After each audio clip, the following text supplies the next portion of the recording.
જ્યારે આધ્યાત્મિક પુસ્તકોનું વિતરણ શ્રીલ પ્રભુપાદની પુસ્તકોનું વિતરણ માટે જ્યારે ભક્તો જાય ત્યારે ભગવાનની અને શ્રીલ પ્રભુપાદની કૃપા એનું જે આદાન પ્રદાન છે એ ભક્ત પોતાના જીવનમાં ઘણી વખત અનુભવે છે.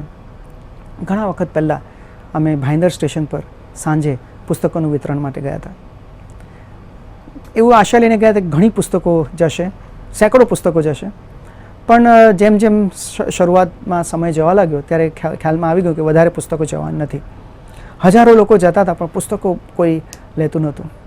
તો અમુક એકાદ બે કલાક પછી નક્કી કર્યું કે એટલીસ્ટ ભલે સેંકડો નહીં પણ એટલીસ્ટ 35 પુસ્તકો તો જવી જ જોઈએ.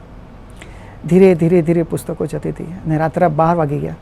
જેમ તેમ 25 ઉત્તર પુસ્તકોનું વિતરણ થયું હશે અને બધા ભક્તો પ્રયત્ન કરી રહ્યા હતા. છેલ્લી ટ્રેન આવવાનો ટાઈમ હતો અને ફક્ત 33 પુસ્તકો ગઈ હતી, 2 જ પુસ્તકો બાકી હતી. છેલ્લી ટ્રેન આવી, હજારો માણસો ઉતરીને ગયા. 2 વાગી ગયા હતા સવારના અને આખી ટ્રેનમાંથી આખી ટ્રેન ભલે ખાલી થઈ પણ એકે વ્યક્તિએ એકે પુસ્તક ના લીધી.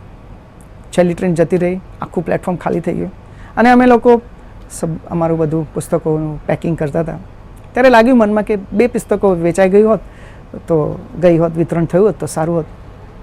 પણ પુસ્તકો જ્યારે અમે બેગ પેક કરી ગયા હતા, આખા પ્લેટફોર્મ પર કોઈ જ નહોતું. એટલામાં દૂર રસ્તા પરથી એક માણસ દોડતો ઉતાળે આવ્યો અને પછી છેલ્લી ટ્રેન ગઈ કે? અને મેં કીધું હા છેલ્લી ટ્રેન ગઈ.